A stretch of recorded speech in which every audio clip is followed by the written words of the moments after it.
Good morning students, मैं doctor Poonam Gagneja, आपके online classes पे आपका स्वागत है बच्चे।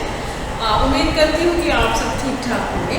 आज हमें बीए फर्स्ट ईयर हिस्ट्री का टॉपिक करना है। BA first year history, BA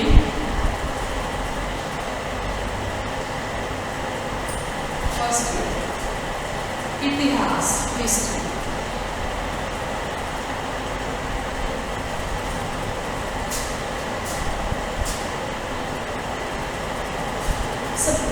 तो टॉपिक का नाम है वैदिक सभ्यता।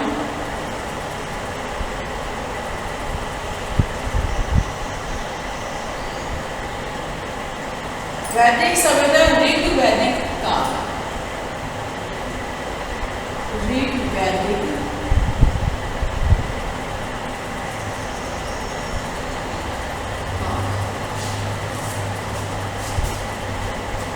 कहते भारतीय इतिहास में स्टूडेंट्स हम जानते हैं कि वेदों का जो स्थान है वो सबसे गौरवपूर्ण स्थान है, और भारत में ही नहीं पूरे विश्व में जो वेद हैं वो सबसे पुरातन है। और जो वेद शब्द है वो संस्कृत भाषा की वेद धातु से बना है। वेद शब्द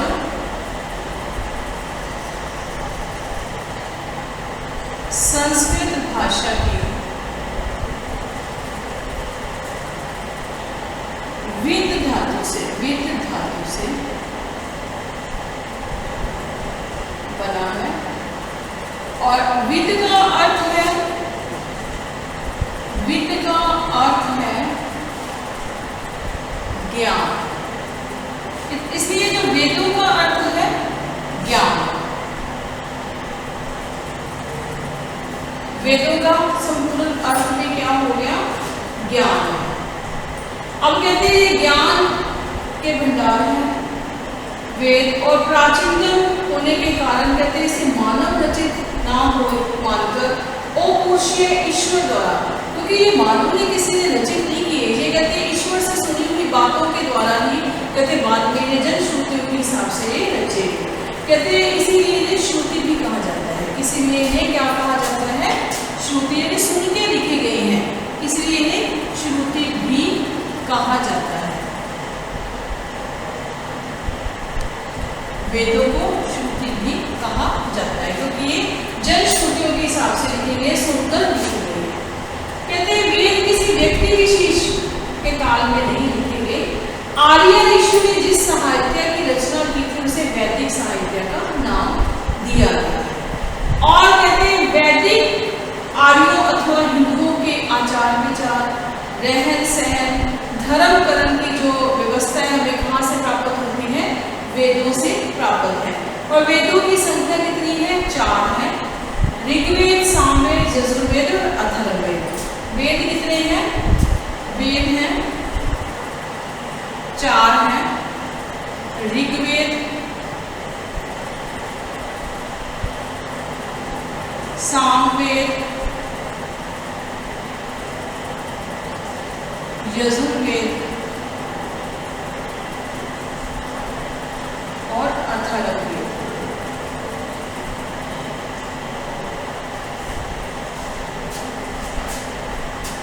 इन शब्दों में इन चारों को कहते हैं संहिता भी कहा जाता है। इन चारों का जो कॉमन नेम है एक है संहिता। इनको चारों को क्या कहा जाता है? संहिता कहा जाता है। और जो ऋग्वेद है वो कहते हैं सबसे पुराना है। इसमें आर्य ऋषियों की आध्यात्मिकता और ईश्वर की जो अनुभूतियां हैं उनका वर्णन किया गया है। और इसमें कहते हैं ऋग्वेद में कितने? 10 मंडल हैं। 10 मंडल है ऋग्वेद में। ऋग्वेद में 10 मंडल हैं, और कुछ कहते हैं इसमें कहते हैं ऋग्वेद में 1017 या कोई कुछ कहते हैं 1028 श्लोक है। कई कहते हैं 1017 या 1028 श्लोक है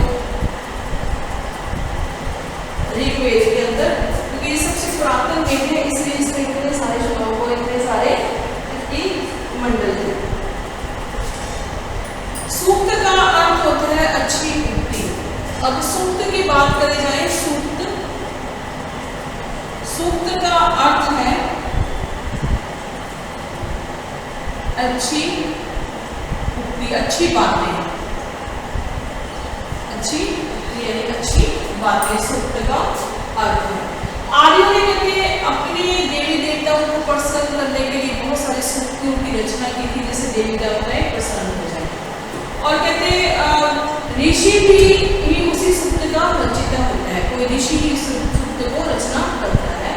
इस प्रकार ऋषियों में कहते विश्वामित्र, वसुदेव, अत्रि, भारद्वाज, गुरु वशिष्ठ के नाम जो है वो उल्लेखनीय है। कहते मंत्र रचयिता में सिर्फ कहते पुरुष ही नहीं, बहुत सारे कहते विदुषी जो स्त्रियां थी उनका भी वर्णन है, जैसे लोपामुद्रा, घोषा, शची, पुलावी, काशावृति आदि का नाम उल्लेखनीय है। कहते भारत में आने के बाद ही सूक्तों को संकलित किया गया, इसी कारण वेदों को क्या कहा गया, संहिता कहा गया। अब उसके बाद आ गया कि वैदिक सभ्यता में ऋग्वैदिक जो सभ्यता थी उसमें राजनीतिक संगठन कैसा था, राजनीतिक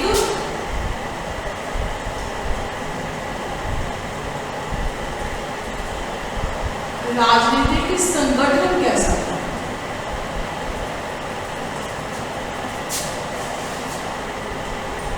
कहते हैं ऋग्वैदिक काल में आर्यों के राजनीतिक संगठन की जो मूल इकाई थी वो थी ग्रह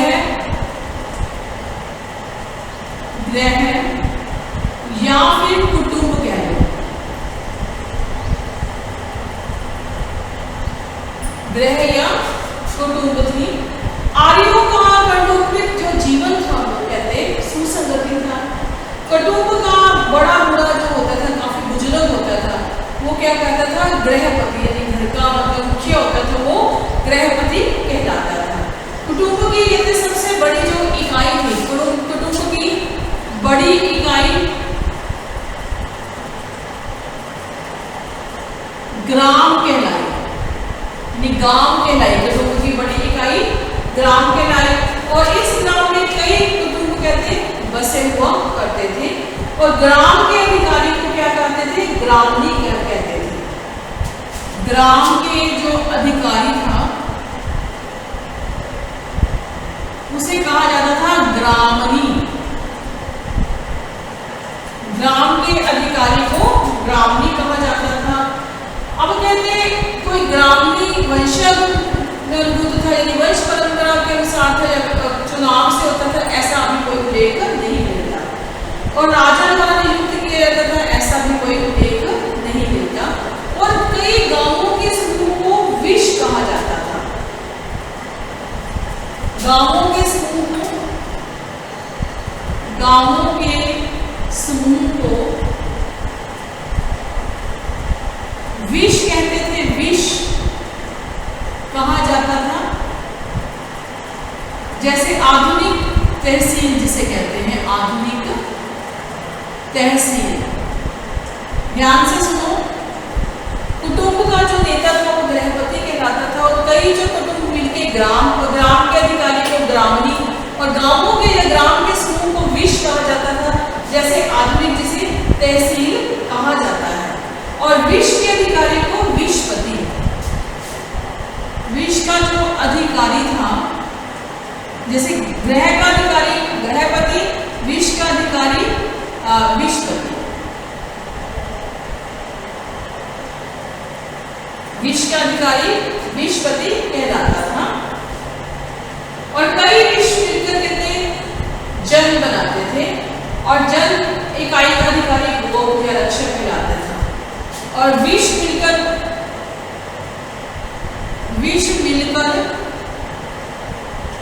जन बनाते थे, जन, और जन के अधिकारी को गोप कहते थे। जन के अधिकारी को क्या कहा जाता था, गोप कहा जाता था। और जन से बड़ी इकाई राष्ट्र थी, जन से बड़ी इकाई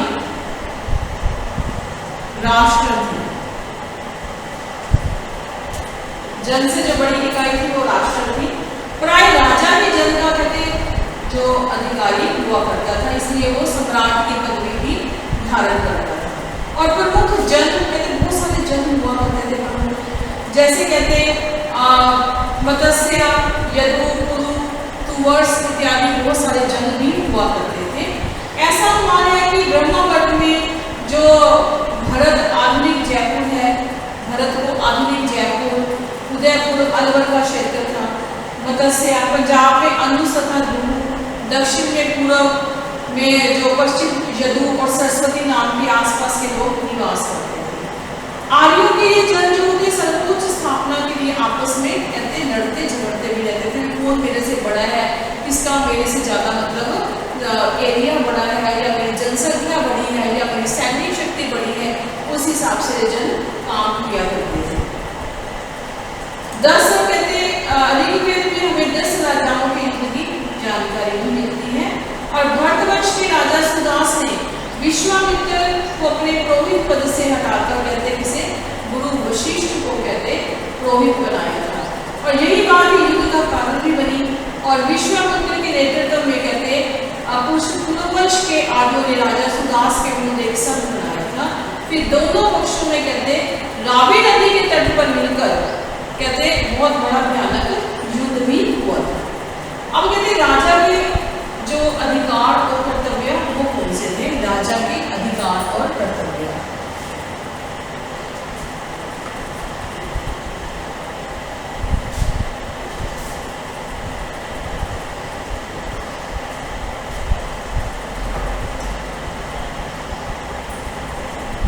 राजा के अधिकार व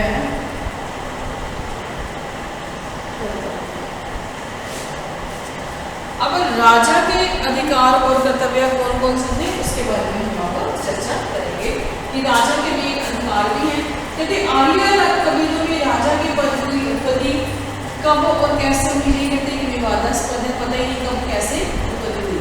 प्रोफेसर मुकुल जी का जो मानना है कि एक विरोधी देश के आक्रमणकारी आर्यों के आसपास की जो स्थिति है, स्वाभाविक जो स्थिति है उसमें राजतंत्र की उत्पत्ति होगी। ऋग्वेद में कहते काल के अधिकांश राज्य थे वो छोटे थे और परंतु राजाओं के अधिकार समान रूप से किसी प्रकार की कमी नहीं थी। तो जो राज शासन की सुविधा की दृष्टि से जो राजकीय अधिकारी तथा कर्मचारियों की नियुक्ति की गई थी, और राजा के जो प्रमुख कर्तव्य थे कि अपनी प्रजा के जीवन और संपत्ति की रक्षा करनी है, अपनी प्रजा के जीवन और संपत्ति की रक्षा करनी है, और बाहरी आक्रमणों से अपने जो राज्य है उसको सुरक्षा करनी है, और अपने राज्य का विस्तार करना है और दूसरे राज्यों को अपने राज्य में मिलाना है, और दुश्मनों के साथ कहते हैं युद्ध करना है, शांति काल में कहते हैं अनुष्ठान भी करना है, अपनी प्रजा की भौतिक और आध्यात्मिक उन्नति में सहयोग करना है, गुप्तचर व्यवस्था का संचालन भी करना है, अपराधियों को उचित दंड भी देना है, स्त्रियों की रक्षा भी करनी है, शिक्षा की व्यवस्था भी करनी है, राजकीय कार्य में सारी राजकोष की व्यवस्था भी करनी है। ये प्रजा राजा की आज्ञाओं का पालन करती थी और राजा को नियमित रूप से कर भी देती थी। एक विद्वान के मत अनुसार उस समय राजा से यह अपेक्षा की जाती थी कि वह पराक्रम में इंद्र के समान हो, यानी इतना महान हो कि जैसे इंद्र देवता हो, और गुणों में कहते वरुण देवता के समान, पराक्रम में इंद्र देवता के अनुसार और गुणों में वरुण देवता के अनुसार, और दयालु में वो कहते हैं दयालुता उसके अंदर इतनी दयालुता होनी चाहिए कि वो मित्र देवता के अनुसार होना चाहिए। उसके बाद आगे प्रमुख अधिकारी, प्रमुख अधिकारी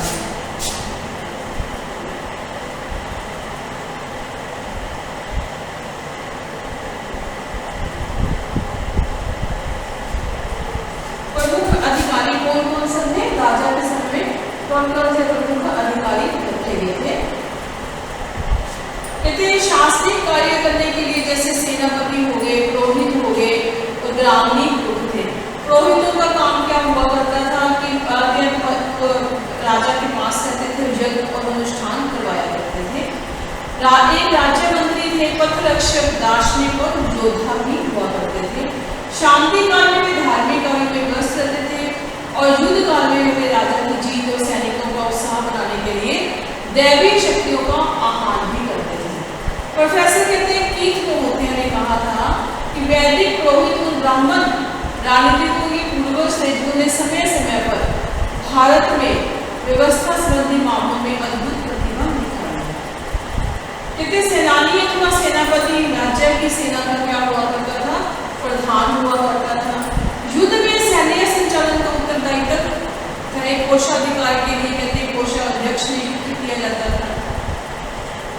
राजा को सलाह देने के लिए कहते वजीर या ऐसा भी कोई अधिकारी था जो नियुक्त किया जाता था।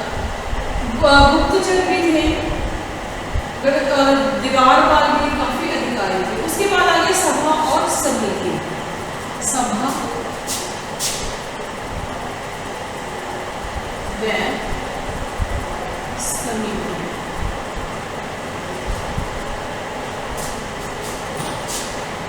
ऋग्वेदिक काल में कहते जो राजा थे ना वो निरंकुश नहीं थे।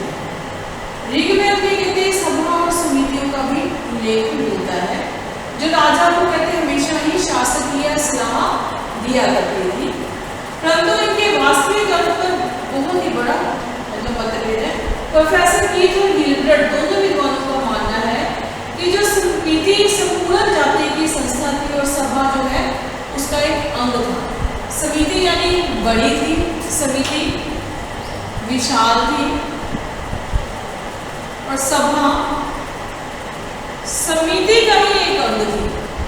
समिति का ही एक अंग थी।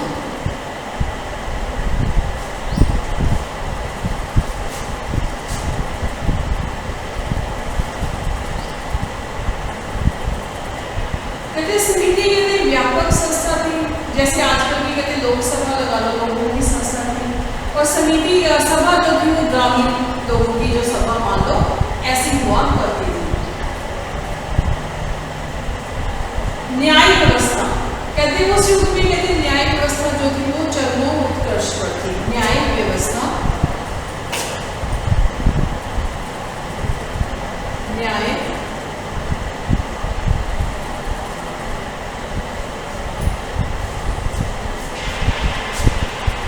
कहते राजा सर्वोच्च कहते जो था न्याय अधिकारी राजा हुआ करता था।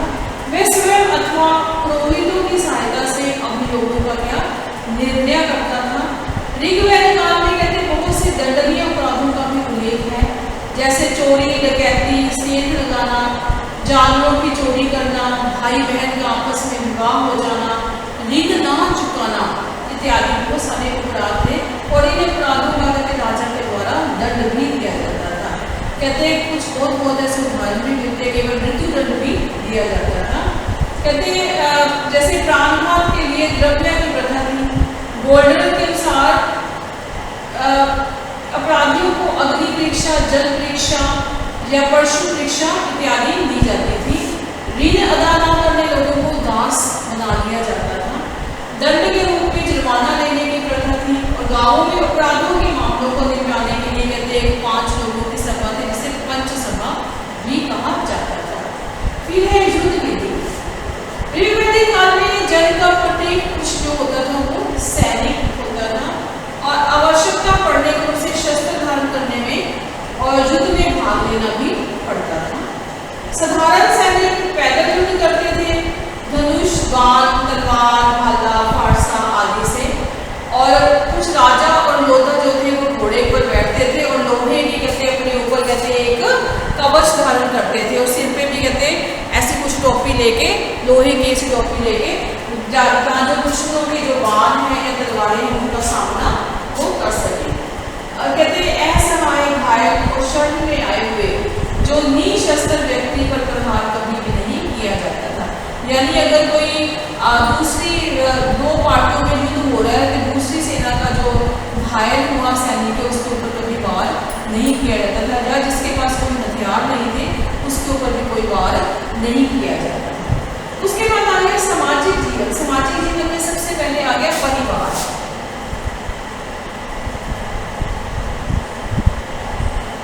सबसे पहले आ गया परिवार। ऋग्वेदिक काल में कहते आर्यों का जो सामाजिक जीवन था वो काफी सुव्यवस्थित था। समाज की कहते जो मूल इकाई थी वो क्या थी, परिवार थी। और परिवार का जो पिता को जो मुख्य होता था उसे क्या कहते थे, गृहपति कहते थे। और परिवार में पितृ सत्तात्मक यानी पिता के वंश के हिसाब से ही परिवार चलते थे। परिवार के सभी सदस्यों को जो मुखिया था उसके आदेश का पालन करना अनिवार्य था। और परिवारों में भी कहते संयुक्त परिवार हुआ करते थे, माता पिता, भाई बहन, काका भतीजा, पुत्र पोतर इत्यादि सभी इकट्ठा रहा करते थे। और कहते मिलजुल कर खाना बनता था और सामूहिक रूप से ये काम भी करते थे। संयुक्त परिवार प्रणाली में विकास के दो तत्वों का कहते बहुत ही महत्वपूर्ण योगदान है। पहला, परिवार की संपत्ति तथा सदस्यों की सुरक्षा करना, और दूसरा, आजीविका के मुख्य साधनों जैसे कृषि, पशुपालन, कुटीर उद्योग धंधे में अधिक हाथों में श्रम की व्यवस्था करना। कुल मिलाकर कहते हैं उस समय जो पारिवारिक स्थिति थी वो बहुत सुखमय और शांति में थी और अतिथियों का सत्कार भी किया जाता है। नेक्स्ट है स्त्रियों का स्थान। उसके बाद आ गया स्त्रियों का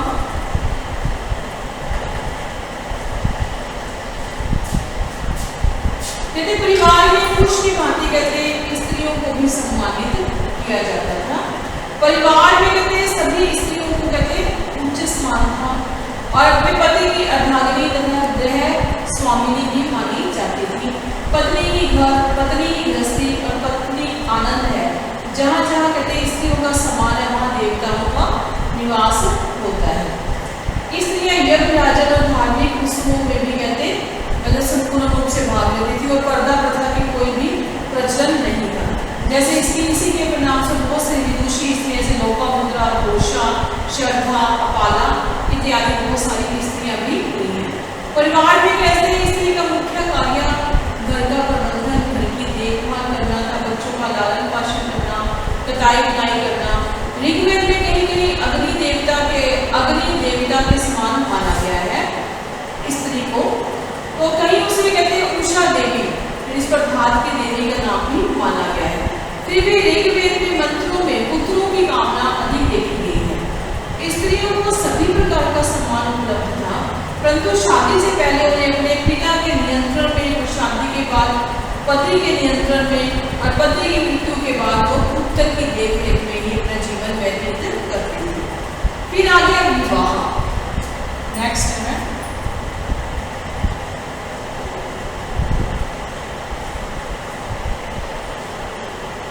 उस समय जो विवाह थे वो किस प्रकार के आयोजित हुआ करते थे। विवाह ऋग्वैदिक काल में कहते विभिन्न संस्कारों में कहते विवाह का भी बहुत बड़ा महत्व है। सामान्यतः कहते विवाह आजकल की भांति दोनों पक्षों में कहते जैसे लड़के और लड़कियों के चारित्रिक, शारीरिक, सामाजिक स्थिति को जानकर ही किए जाते थे। सामान्य कहते माता पिता ही कहते ये संबंध तय करते थे और एक दूसरे से देखा देखी नहीं हुआ करते थे। ऋग्वैदिक काल में भाई बहन तथा पिता पुत्री में भी वैवाहिक संबंध नहीं हो सकता था। कुछ विद्वानों के अनुसार बाद में सपिंड, सगोत्र और सपरिवार विवाहों के ऊपर भी कोई प्रतिबंध लगाया था। और कई बार अंतर जातीय विवाह भी देखे गए और अनुलोम तथा प्रतिलोम विवाहों के भी उदाहरण मिलते हैं। अनुलोम विवाह के अंतर्गत ब्राह्मण, विमल और राजकन्या कुमुद आदि का विवाह हुआ करता था। और प्रतिलोम विवाह में कहते देवयानी का राजा यजाति के साथ ब्राह्मण यानी राजा के साथ ब्राह्मण कन्या का विवाह हुआ है। अलोम में तो ब्राह्मण के साथ राजकन्या का और प्रतिलोम में राजा के साथ ब्राह्मण कन्या का विवाह भी रखा गया है। सामान्यतः कहते एक पत्नी रखने का परंपरा थी, परंतु कई संपन्न लोग वो सारी पत्नियां भी रखते थे। परंतु स्त्री एक से अधिक पति नहीं रख सकती। स्त्री एक ही पति रख सकती है, लेकिन पति बहुत सारी स्त्रियां रख सकता है। और कहते हैं ऋग्वैदिक काल में बाल विवाहों का कोई उल्लेख नहीं होता। फिर आगे सती प्रथा। सती प्रथा